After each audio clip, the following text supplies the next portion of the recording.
This episode of Co-op is brought to you by Dice.com, the career hub for tech insiders, Netflix, and Gamefly. Yay!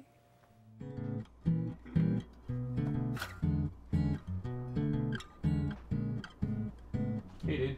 Hey, what's going on? Oh, whoa, wait. You're not making toast, are you? Yeah. Why? What's Dude, the big deal? You can't do it right now. What are you doing, man? Look. Dude, I'm gonna make a sandwich. What are you? See? What the hell? Yeah. Dude. Yeah. I know. Jeez, I've only had that in there for like 2 seconds. Well, I know. Look, all the toasters are broken. There's some like weird bug. Bert, what are you talking about, dude? It's a toaster. It's pieces of metal that heat up, and it just makes toast. That's all it does. Look, dude, I am not a toaster engineer. That's just the way it is. Like every toaster in the world is borked except for like those slim ones in Korea. There's like some weird like leap year bug or some clock bug or something. Anyway, they all need a firmware update in order to make toast again. I'm just gonna go over to Successor and make some toast, man. This is no. Look, you don't understand. Every toaster in the world is borked right now. What? Until then, you're just gonna have to get used to limp bread like the rest of us. Limp bread? But it sucks. I love toast. Oh, it's so gross.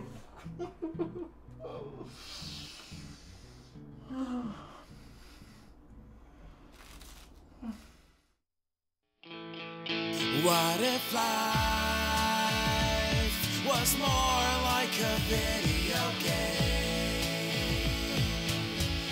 We would play it all co-op.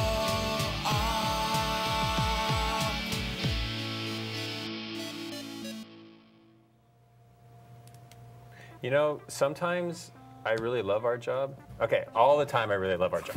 Let's be fair now. Let's be fair now. Yes. But sometimes it's a little bit better than others in that we get to see things super early, like we did last week at Nintendo's Media Day. And we're gonna totally get into that. But I just want to point out to everybody out there that Ryan here is going to be taking community questions. So make sure that you Twitter to @coop_live and talk to us because we got a lot of stuff to talk about as far as Nintendo goes. And you might want to get in on the act. So let's start off with what you and I saw, Cesar, that was probably our favorite thing of the show. This game is made for me. You know, since RPG Maker and Little Big Planet and all these other games in between where you could build your own levels, your own games, I have been a huge fan of these game creation games. Yeah. And WarioWare D.I.Y. Perfectly fueled my fire. I mean, it was amazing. It was my game of the show for Game of the show. Game of the show for game of the Nintendo. I mean, that's a joke, but it's almost legit because there were so many games at this thing. I mean, it was and a lot of good ones. Yeah, too. I mean, like you could have taken a day and played everything, you know. Yeah, and I mean, it just delivered. You know, it delivered, like I said, the same experience, the game creating experience that we've had in previous games, but it made it the most accessible yet.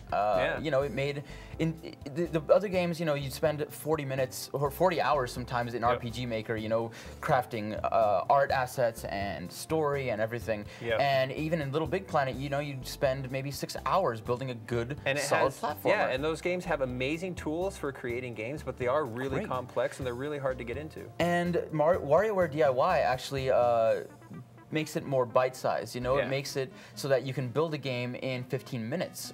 You know, instead of 15 hours. And it does it so by applying the same theory that the other games. We have some footage here that they're going to roll in a second about like about creation on the DIY system, and like.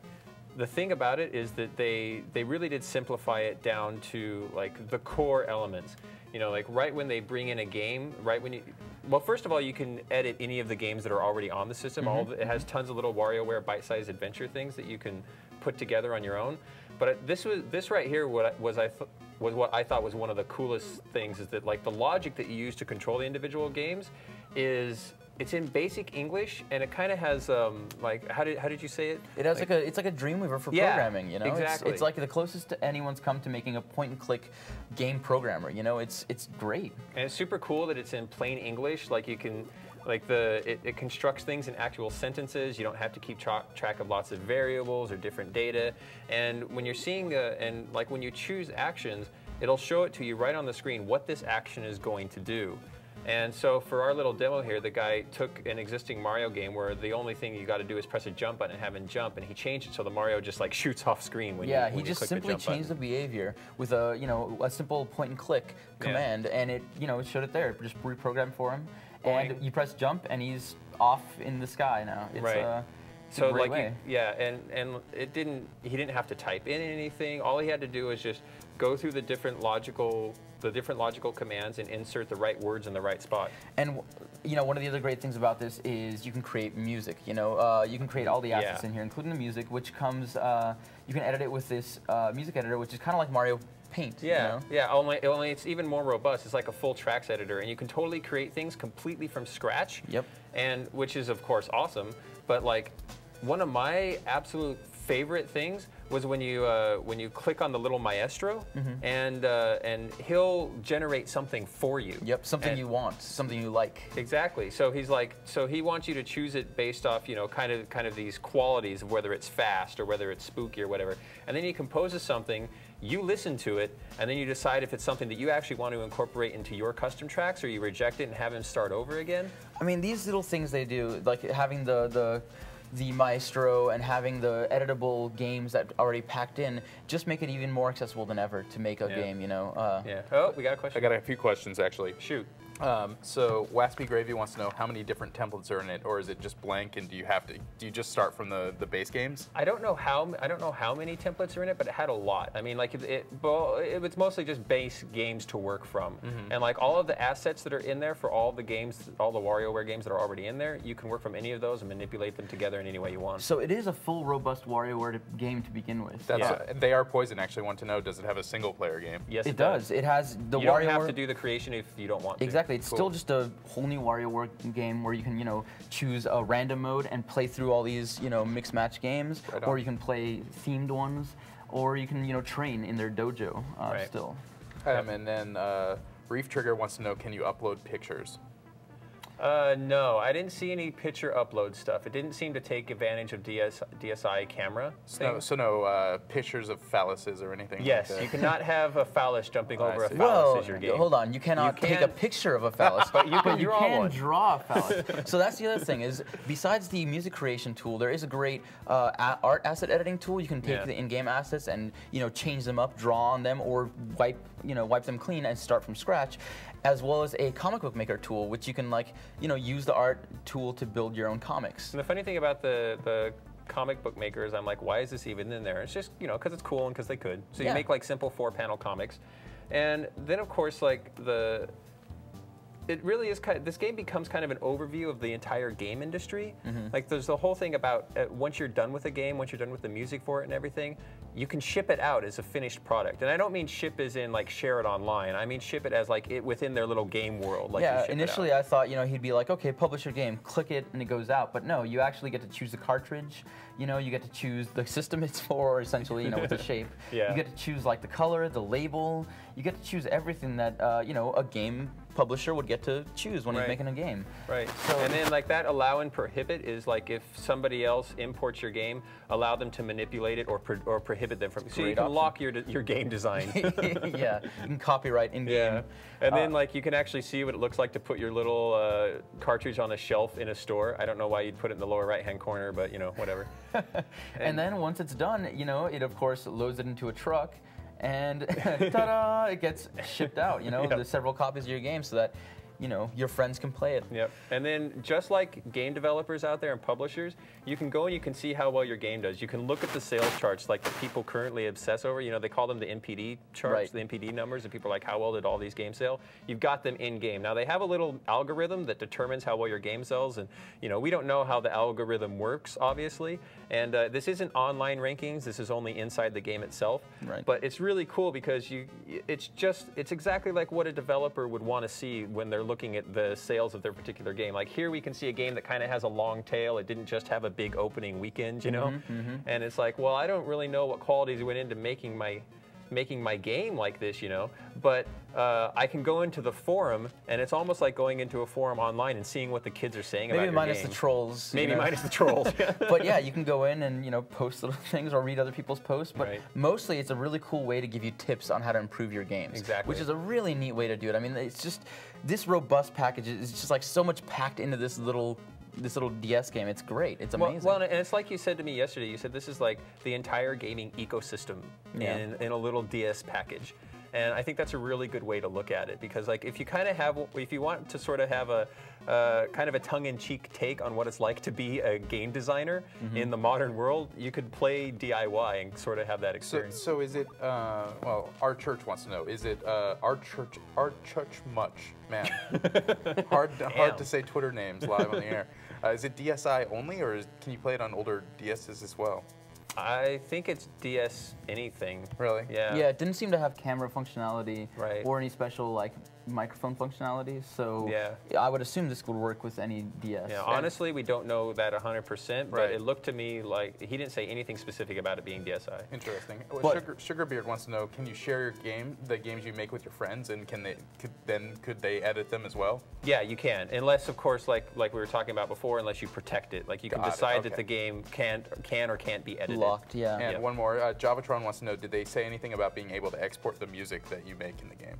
Well, so there's a funny thing about that. There's also this, it's a DS game standalone, but then they also showed off a Wii component, which is... They did. So it's not quite like you can export your music tracks separately. I mean, I suppose you could, obviously, if you hooked it up to a audio jack to a computer and recorded it that way. But the cool thing, yeah, is that you can export it to your Wii. They have a WarioWare D.I.Y for the Wii, where it's just a WiiWare title that you download. It's not the full editing tools or anything like that. Right. It has some games included with it, but it's mostly meant to play the stuff that you create on your DSi version, on your DS version, and then see it on your Wii on your giant screen TV. Yeah, so, you know, if you want to share with all your friends or have them all play your game together, you know, that's a good way to share. You can all check it out on your 60-inch screen or whatever and Yeah. have a good time. Yeah. You can also view comics, which is cool. So, you know, if you create any cool 4-panel comics, And you can listen to your music. and you can listen to your create. music. Yeah, So any it's a of it. great way to share what you've created on your, you know, your DS. And it's also like a prepackaged game to begin with. You know, it comes Yeah. with a certain amount of mini games, Yeah. and you can, you know, load in as many as you want. So Yeah, I do feel that this is going to have kind of a limited audience, but that limited audience is going to really, really get into this. And they're going to have a lot of online content to download through contests. So you're going to be constantly getting updates. It's going to be a worthwhile package. Cool.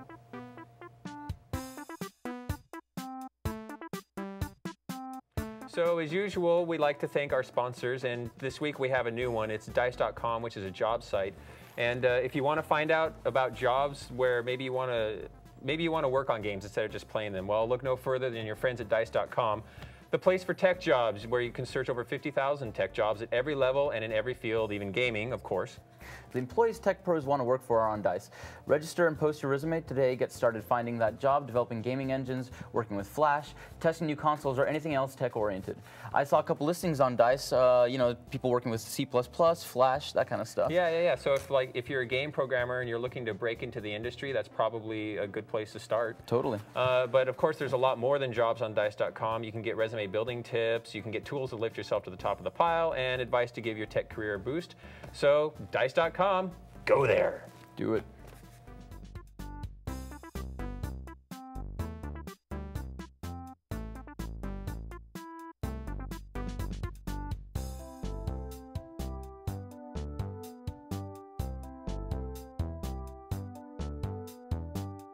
So Sin and Punishment was also another game that we saw there. Yeah. And Sin and Punishment 2, right? Sin and Punishment 2. well, it's called Sin and Punishment Star Current. Got it.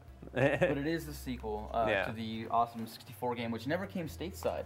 Until WiiWare, of course. Until WiiWare, of course. Right. Yeah. You know, some of our friends were crazy enough to import it, but J-Fresh. Yeah. But you know, for people who haven't gotten a taste of Sin and Punishment yet, this is a great way to experience it, and especially the new console control version. scheme, and the new control scheme, and like it's a treasure game, so you know it's going to be an awesome shooter because Treasure just does awesome shooters. Right on.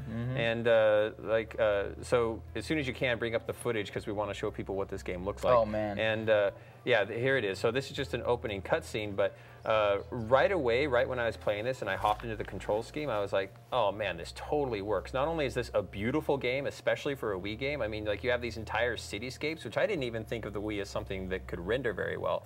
But they use their polygon and texture budget really, really well in this game. The lighting in this game is exceptional. I mean, it makes the Wii really shine. And these controls are really great. You use obviously you use the pointer to look around. You use the thumbstick on the nunchuck to move your character. And there's a little dodge move that you can always dodge. Your dodge will always work. It'll always get you out of the way of danger. There's nothing that can hit you while you're dodging. And you have a charge attack where you can like blow up a large area of guys all at once. And the cool thing is you're trying to hold on to this and get your multiplier going because it's basically a score attack kind of game.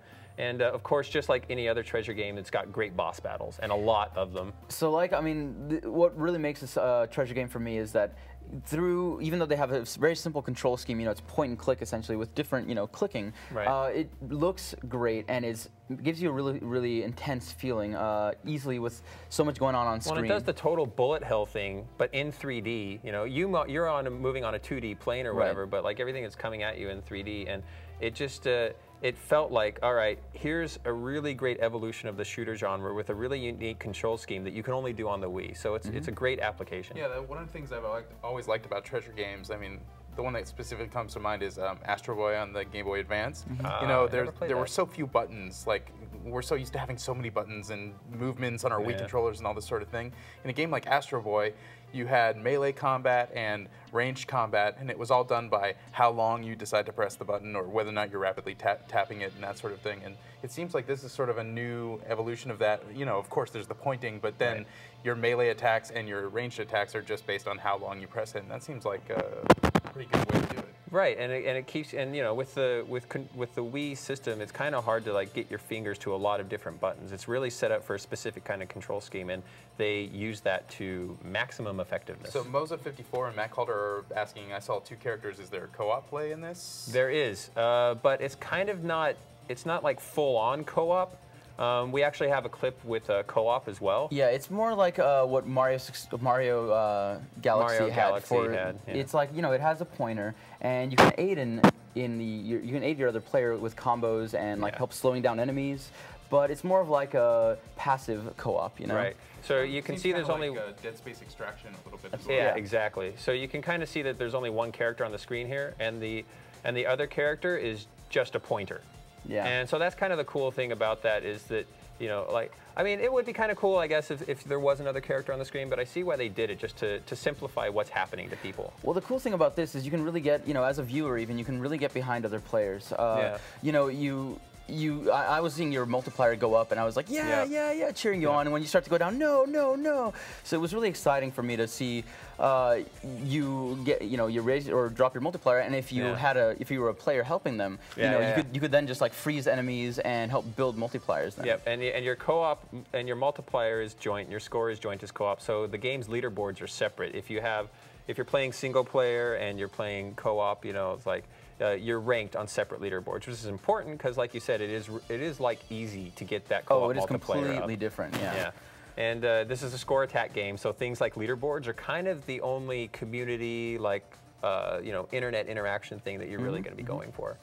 But of course, Sin and Punishment wasn't the last thing that we saw because this was it was super action-packed like this whole media day. Great show. And we've heard about the art style games for the DSiWare, and the art style games on WiiWare are looking like just as cool. You know? Oh, absolutely. And the first one we saw was Light Trax, which is kind of like, I think of it like a slot racer. Like, as soon as one of the cars are in their light track, you can't be on that track at the same time. This is totally a remastered version of one of the games that came out on the Bit Generations Game Boy Advance games called Dot Stream, which was a 2D version of this game. Oh, right. Yeah, when you mentioned that, it totally came back to me. I remember you playing that in the office, and it's really cool looking. Yeah, the other one we saw was Rotozoa.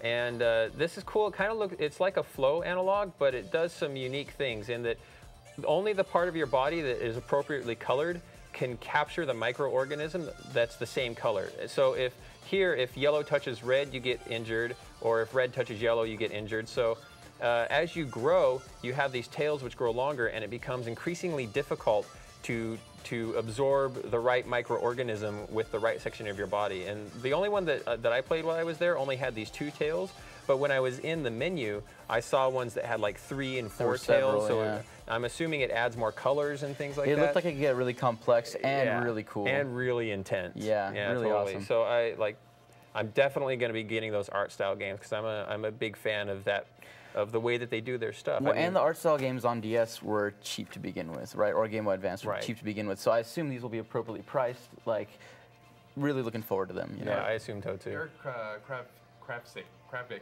wants to know if any of these games support Motion Plus at all. You know, it's the games. Sin and Punishment didn't.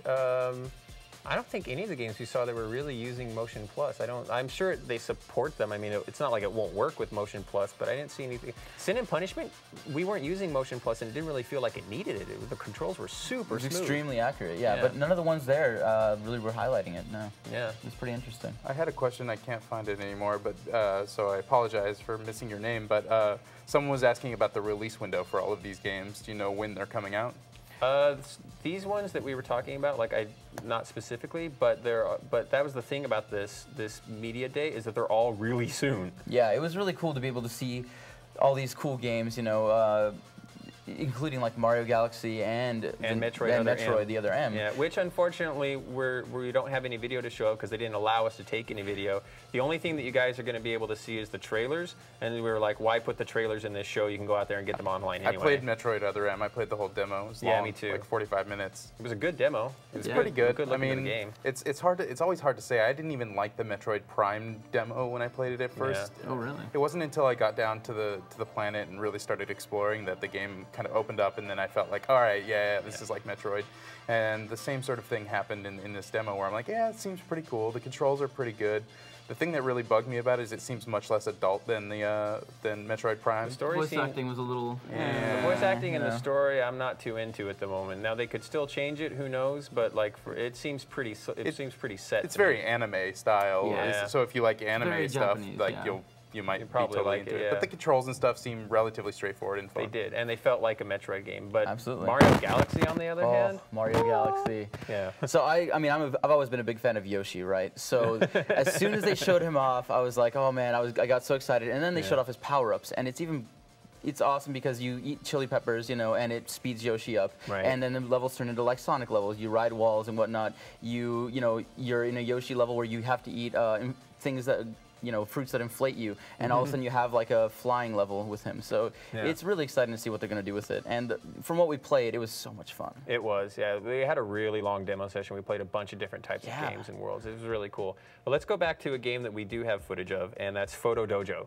Yes. Which I didn't even like when they introduced this to us in the press conference beforehand. I was like, I don't know. I think it was partially because of the Xbox game You're in the Movies presentation. We're all still kind of scarred from that kind of experience. You know, I didn't want to put my friends and myself into the game. Yeah. But then we played it, and it was a whole other experience. And this is awesome. So right here, you can see David from Nintendo, or from Golan Harris, their PR firm. He's taking my picture, and that's the DSi XL, by the way. It is very big. Very big. And so he's taking so you can see the little outlines. And that's how you sort of you use the DSi camera to take the pictures, and then there's 13 poses, I think, and then they put you into a basic fighting game, and the controls are super basic. This is not This is not a fighter. No. This is more like a novelty toy. It's a good parody of a fighter, is what it is. You know, yeah, they have yeah. specials, they have fireballs, they have rolls. Yeah. But other than that, I mean, it's pretty basic. But the greatest part about it is that it's a DIY fighter. You know, you get to put your friends in it, you get to put your cat in it, you get to put. And right here, I'm whatever. recording my own sounds for all of my moves, and so like the thing is that they said that this is going to be priced as an impulse buy, and it's a DSiWare game, so you know it's going to be cheap. And like, so I'm curious what they're going to price it as, but I'm sure it's going to be cheap enough that it's the kind of thing that you're going to be like, oh man, this is so cool, you got to check this out. Even if it's just fun for like 5 minutes or great at parties. And like, we had a ton of fun with it while we were there. Absolutely. I mean, to me, the fun part of it was actually creating the character, creating the sounds and that sort of thing. Yeah. The gameplay is almost like, you know, not as important as the act of making characters. Like, I can't wait to make my character on my game and your game and your game, and they'll all be slightly different. You know, that'll be really fun. Yeah, because you can't really share games. You can't share characters. You or can't anything transfer like that. them. Yeah. Because like again, this is a really simple DSiWare game. It's not meant to be like a fully functional retail product that you would pay $30 for or something. But I mean, I would, like they said, price that an impulse buy, and I would buy that in a heartbeat. I mean, I want to put my friends in it, like I said, my cat in it. I want to draw stick figures. I want to have like Obama fight what Jason. What else do you want to put in it, well, Cesar? You know, I could imagine, you know, a lot of creative players would try to put some lewd content in this game. Might get a little phallic. Might get a little penisy. It's true. But yeah, so I think cat fights, literally. Yeah, we're going to see some interesting stuff. Yeah, I think so too. But what was really cool about it was, I think, you got to put yourself in the game, so you got to experience it, and you got to play it. And when so at the end of this, we're gonna roll it, and we're gonna show you a little bit of the footage so you can hear. We put the mic up really close to the DSi so that you could hear the actual sound effects. And so yeah, I think a lot of people are just gonna want to pick this up just for like a fun kind of momentary party game kind of thing. I think I started too soon. Death. Yeah. Death. Let's try again. Beanie of Death. Beanie of Death.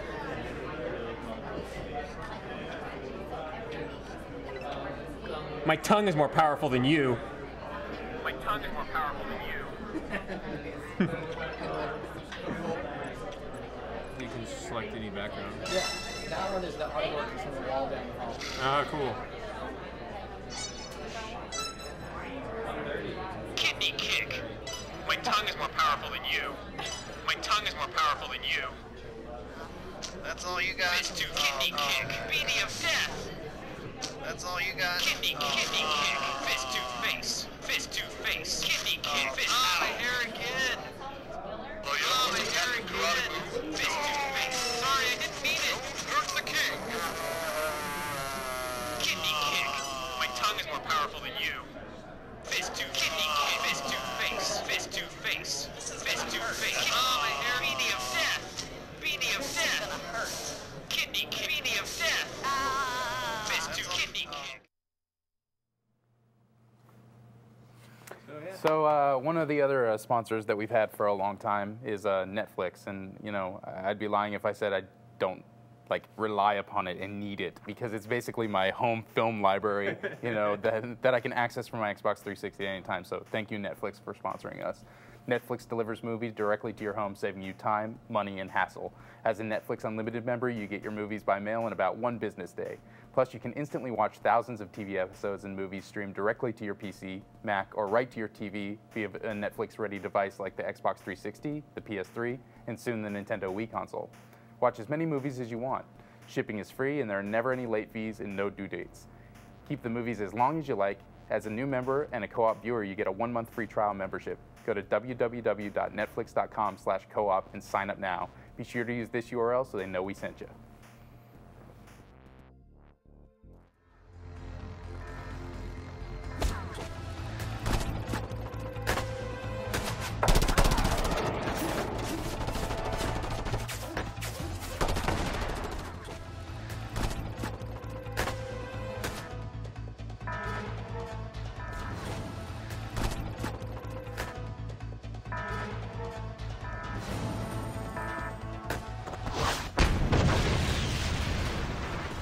I never played much of Just Cause 1. It just wasn't that interesting of a game to me, but after this quick quick preview that we saw of Just Cause 2, and we got to play some actual hands-on time with it, I think the grapple is totally going to make this game worth playing all by itself.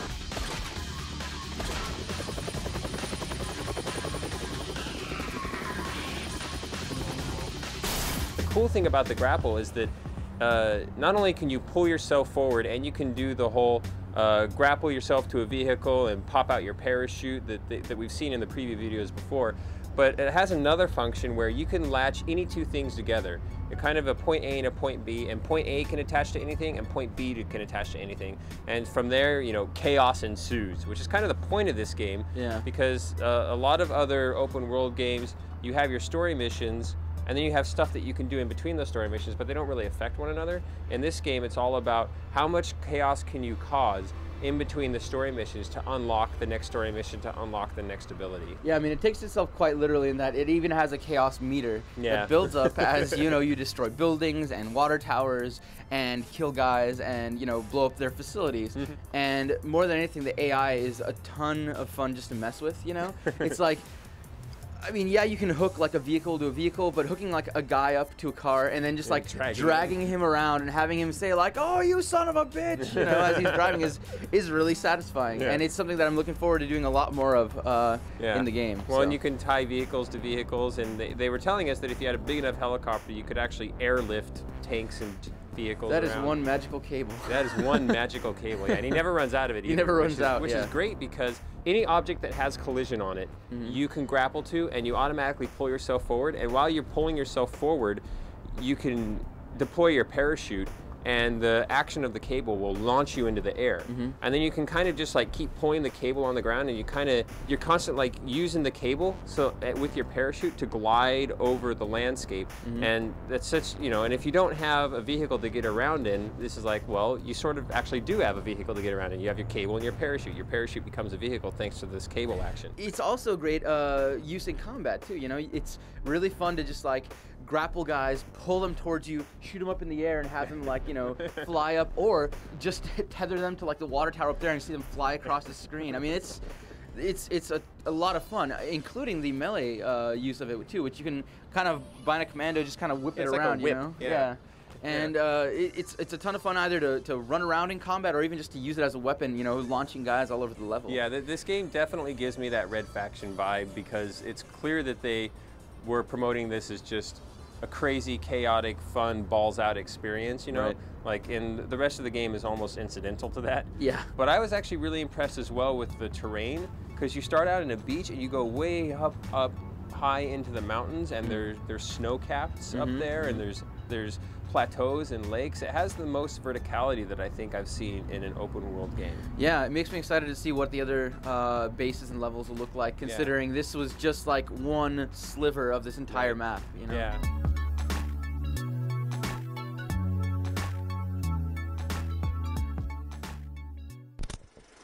What's wrong, Billy? No money for new games? Well, try GameFly. GameFly is the largest online video game rental service and offers you a choice from over 6,000 new and classic titles across all consoles and handhelds. With plans starting at $15.95 a month, GameFly members can rent 1 to 4 games at a time and keep them for as long as they like. There are no late fees, no due dates, and shipping is always free. Once you're done playing a game, send it back and GameFly will send you the next available game on your list. If you really like the game you're playing, simply click Keep It on the GameFly website and the game is yours, at a discounted price. GameFly will even mail you the case and manuals free of charge. Co-op fans will get a 2-week free trial when they go to gamefly.com/co-op. Some restrictions apply, see site for details.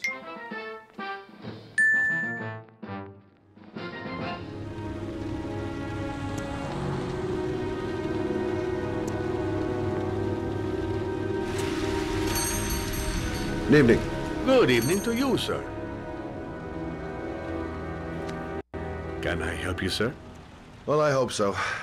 My name's Scott Shelby. I'm a private detective. I'm investigating the case of the origami killer. I'd like to ask you a few questions. My son is dead, Mr. Shelby. I have nothing more to say. The killer has kidnapped another victim, a 10-year-old boy. Like your son, Risa, I have 4 days before we find his body on a deserted stretch of wasteland. No one did anything to save my son. Now, you would please to move along, sir. So, Heavy Rain is a game that we've, known about since the PS3 was first announced, basically. Yeah, exactly. And it's been a long time coming. And I know that coming. I know that both of us were looking forward to it quite a bit. And well, strangely enough, even after playing Indigo Prophecy, I was still looking forward to it. Yeah, I mean, I think you and I both we played it Indigo Prophecy twice now, and by the time we get to the end, both times we're like, this game, this game. So the great thing about Indigo Prophecy was that it started off pretty straightforward. There were some really great detective scenes at the beginning where you felt like, wow, this is cool. Like the way they sort of time things by things actually happening in the world rather than putting a countdown on screen was just really clever. Yep. And I feel like Heavy Rain is the next expansion of that. Yeah. And I also felt like Indigo Prophecy started that kind of concept. Maybe it came about earlier where dialogue that your characters can say or what they're thinking, you choose it based off, a few simple emotional inputs or something like that, which is what we see in Mass Effect these days. Yeah, precisely. And that's the thing, is like, it's hard to really say what the genre of this game is, you know what I mean? Yeah. It's like, it's like, it's an RPG to some extent. It's a cinematic film that you control. It's interactive. There's a lot to it. A lot of people are saying, oh, it's not a game. I wouldn't go that far. I think it is definitely a game. I would think so too. But it's new and old, but the thing about it is that it's just straight up polished. Yeah, I would agree. And I think the visuals have a lot to do with that. Definitely. I mean, go ahead. Yeah, it's just one of those things where there's so much rich detail in the environment. You can look up close at a lot of things, and a lot of these environments you only spend one scene in, and yet they detail it out to the nines to make it as real as they possibly could. Yeah, one of the things that I appreciated in this scene is a perfect example is that oftentimes in games, behind a window or when you're looking through a mirror, or off in the distance if you're looking at a skybox, it's very flat and you don't feel like it's real. But in this game, there's always detail in the environments. There's always someone walking around or some cars going by or whatever, and it really does give you that extra added sense of realism that you don't usually get in a game of this type. Yeah, totally agree. And that's the kind of thing that made actually going up to a window and looking out a window enjoyable. Yeah, definitely. Yeah. But the other thing that I think it does really, really well, and it's probably best in its class of this sort of thing, is the way it controls and the user interface for the type of controls. I mean, if you've played a game like Shenmue or the Indigo Prophecy and other games that have kind of done that same sort of thing, you understand that you're basically going to be playing through these sort of interactive cutscenes. It's not that there's not walking around and that sort of thing. That's all there too. But the way that the interactivity in those cutscenes is handled is just done better in this game than I've ever seen before. Well, yeah, and it's because I think in their quest, their ever constant quest for immersion and interactivity in game design, the systems and the controls in games are constantly complexifying. Right. And Heavy Rain demonstrates that you really only need the simplest of real-world analogs in order to be immersive. I mean, it starts out simple, and they really do a good job of teaching you how to play at the beginning. The actions aren't that difficult and that sort of stuff. Right. But once you get further along in the game and you get into some of these really busy, heavy action sequences like the one we're looking at here, well, it'll start to get busy in a second if Successor doesn't blow it. We're playing this live, guys. It's crazy. Yeah, we are playing all of this live, so there's really no telling what'll happen. He might die totally suck it. But no, there's a gun. You'll see that this is a very fast-paced action sequence, and by the time you get to this segment, you're totally trained, and you've learned all the little mechanics, and then they help you out, because even though you haven't seen exactly what's going to take place when it happens, the icons are positioned in such a way that it's really where your eyes easy. It's where you're looking, exactly. Yeah. And so when I switch back to something like a Dante's Inferno or a God of War, where the button placement's just in one static spot on the screen, it feels harder to do those quick timer events than it is in a game like this, even though the camera is moving around like crazy. And it's so cinematic, and and in these action scenes, it really confirmed to me that you know, I don't have to be in total control of the camera and the character and the movement all at the same time in order to feel totally immersed and totally involved in what's going on. And there's just some really smart things that they do. I mean, mundane stuff, like at one point you go golfing, right? Yeah. And in a video game, you know, or in real life, if you've ever gone golfing, you know that like a lot of it is based on your swing and your grip, right? Right. So when your character first picks up a golf club, he makes it clear that he's never really done it before, and then you hold down like the R button and then you hold down like the L button, he like gets his hands on there just right, and then you like pull up on the stick and he swings back, and then you bring the controller down and he swings it forward. Yeah. And the first time it's this really complex maneuver, and the second time it's this same really complex maneuver. Yeah. But by that third time, and they do this over and over again, by that third time, your character's got it. And they just know how to do it. They know it's like really smart. It'll either happen automatically from that point, or you know your button motion will be simpler. I mean, time and time again, I was like, oh, are they really going to make me do this dumb mini game again? And every time, on that third time, no. And I was really enjoying that sort of thing. Yeah, it's like they do an excellent job of putting you inside of each of these characters' heads. You know, it's kind of like being an RPG without being an RPG. Right. And those kind of situations, like, yes, my character has now learned how to swing a golf club, so you're not going to make me do it every single time. Exactly, and it's like you do really start to feel like you're in these characters. Yeah. Even though you're playing like 4 or 5 different people over the course of the game, you really feel like each of the actions are important to you. You know what I mean? You're involved with each of them. I have to go back and say that the mundane stuff that you do in the game is often really incredible. It's like the fact that you can do it. You don't have to. A lot of it is it's totally up to you, and that's what makes it really fun. So I always feel like it's almost like I'm directing a movie, right? You know? Like here we're seeing Madison at her apartment. You know, it's late, and if you wanted to, you could kind of just like move forward as fast as possible, get to the next kind of major sequence. I mean, it doesn't tell you what that next major sequence is, but you can kind of figure it out. Or you can like, you know, look at your watch, turn off the TV, go look at some magazines, you know? And I really liked feeling like, I mean, I've talked about this before, especially when we were playing games like Mass Effect. Yeah. I've always wanted these kind of short experiences that can end in short film-like experiences that are interactive, that can end in a wild number of different ways, like tons of different variety of options. And then, like, that experience of you watching it is totally under your control somehow.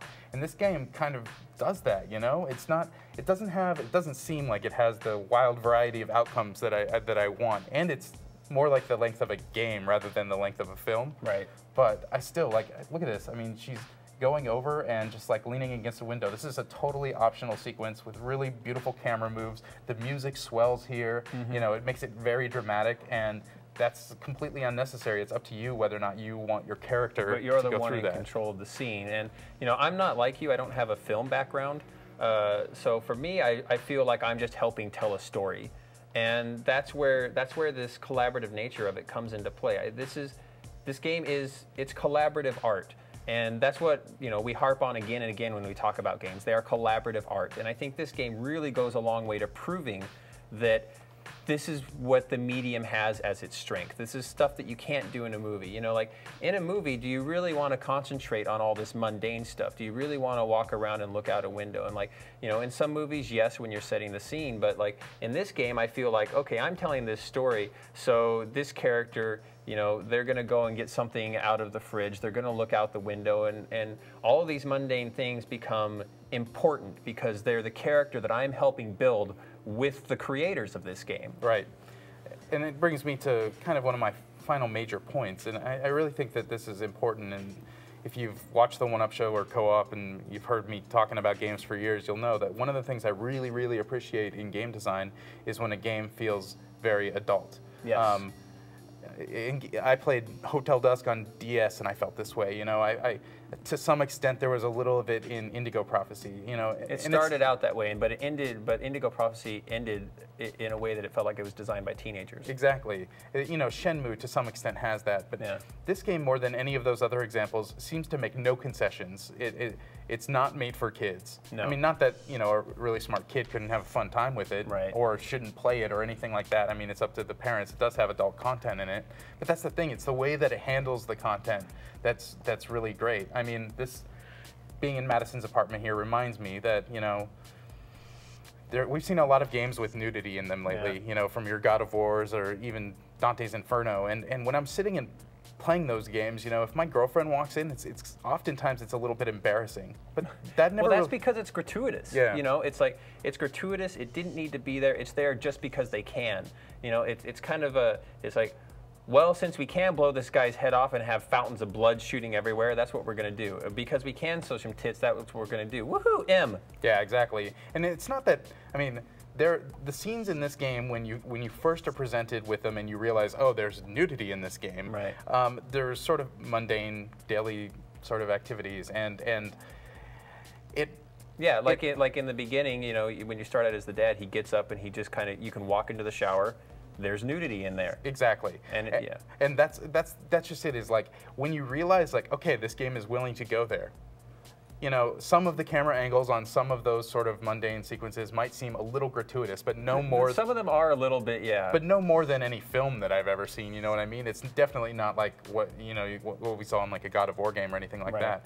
And what it really did was make those scenes later in the game when, you know, violence is involved and, you know, nudity could possibly be involved again, but you're in the mind of these characters because they are part you know what I mean? And you know where the game could go. You know where it could go. Yeah. It makes every single, like, quick timer event that leads up to it where you might make a mistake just really intense and emotional, and it's all because you know where the game could go, and the kind of wide variety of, well, the fact that these characters could get naked. I mean, let's be real.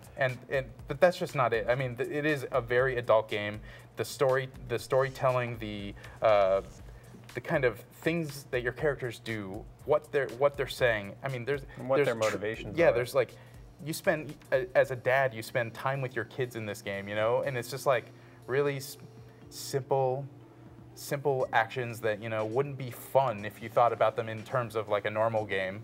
But because it's telling this story in such a well-directed way, especially if you're directing it well yourself, in addition to what the game designers did, you know, it's just a really moving and incredible experience. And I'm glad that we finally are at the point where we can have these type of games. Well, and I really can't recommend that people get this game enough. I think if you have a PS3, you almost owe it to yourself and to the people around you to have this game, because it's a fantastic illustration of the capabilities of the medium for storytelling.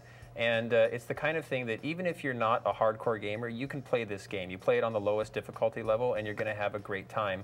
And it's so involving and so engaging, and it's the kind of thing that we've been crying about for years and years, and the games need to grow up. Games need to demonstrate that they are a fully capable artistic medium in their own right, and Heavy Rain goes a long way toward moving it in that direction. Yeah, I'd love to see a number of different stories told in this way, using these sort of mechanics, you know.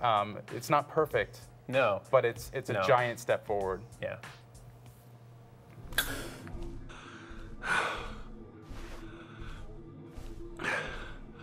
Lauren! Lauren, open up, baby.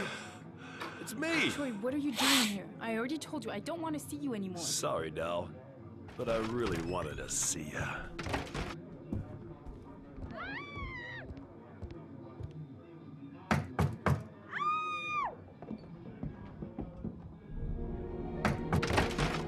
What do you want, asshole? Lauren, is everything all right? She's just swell. Now beat it, loser! You again? If you're looking for trouble, you found it. I'm gonna beat the shit out of you. Oh!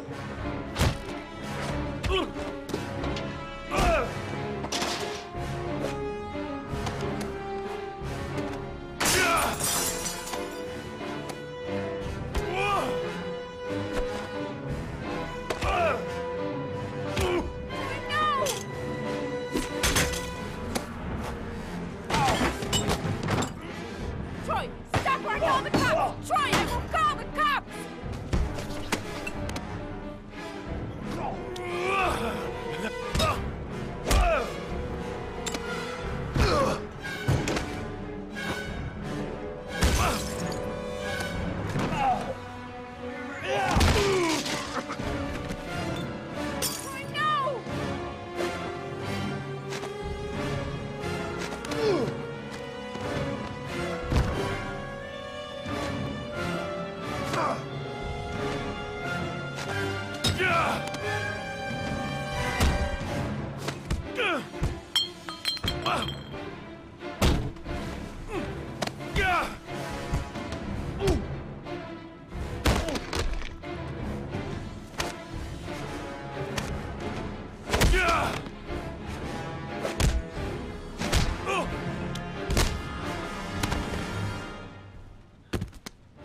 I'll see you again, asshole. So one final thing about Heavy Rain, if you're not averse to subtitles, I highly recommend playing it in French. The dialogue seems better to me, and just would say that some of the voice acting is kind of crappy. It kind of saves that. There's a little less uncanny valley there if you do it that way. Yeah, I totally believe that. Yeah. So we're wrapping up the show, and just a couple of announcements. The first thing is kind of a sad one, but kind of an awesome one at the same time. That's true. Is that JFresh, you probably noticed he wasn't on the show this week. He got a new job. He's going to be community manager at Visceral Games. JFresh, we love you, and you're going to do great. He's the biggest Dead Space fan in the world, so that's like the perfect job for him. Yeah, it was a dream come true, and I think he's going to do great at it. And he went to school for game development, and now he's in a studio. Yeah. So keep following JFresh on Twitter. I'm sure he's gonna be great at like getting all the information out there for the Visceral Game stuff. Send all hate mail at jfresh at area5. So, and the other thing is that we've got T-shirts up, and they're for sale. That's true. Through our friends at Attract Mode. I'm super happy with the way that the shirts came out, and the Attract Mode guys are super cool. So if you like our stuff, if you like Area 5, go there and buy a shirt. And hopefully, if we do sell enough of them, we'll get some new designs up there as well shortly. Yeah, could be your design actually. If it's one that we like enough, we might make it. Yeah, who knows? That's possible. Totally true. That's true. All right. Wait. You know what? And then one final thing is that next week is GDC. Oh, right. This is important. It is important. Next week is GDC, and the week after that is South by Southwest. I'm speaking at GDC in the independent indie games makers rant panel. Even though I'm not an indie game maker, I'm going to talk about something there. Yeah. And the week after that, Matt's going to be at South by Southwest. I've got a panel at South by Southwest on Tuesday. So the next 2 weeks are going to be incredibly busy for us. So there's not going to be a co-op live. We're just not going to have the bodies around to do it. Yeah, especially since JFresh has moved on. It's even more difficult. Keep an eye on area5.tv for some crazy pictures or maybe some cool blogs. Watch more likely crazy pictures. Watch our Twitters, watch our Twitters. Stuff. Yeah, definitely. And we'll be back. Yeah, so let's go get a drink, guys. Let's go get a drink. Let's go get a drink.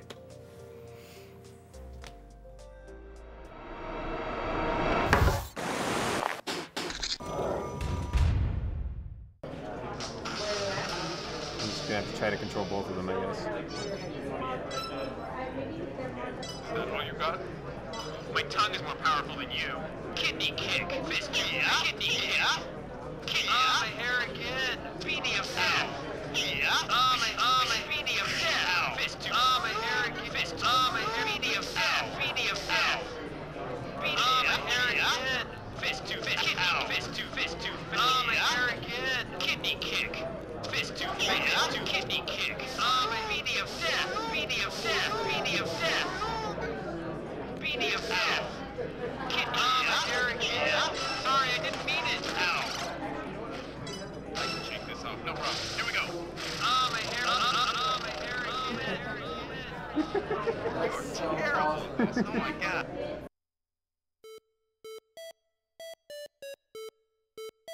I'll be your lightning gun, alternate fire. I'll be your player to 1080p. I'll be that memory card that you back up on. What if life was more like a video game? We would play it all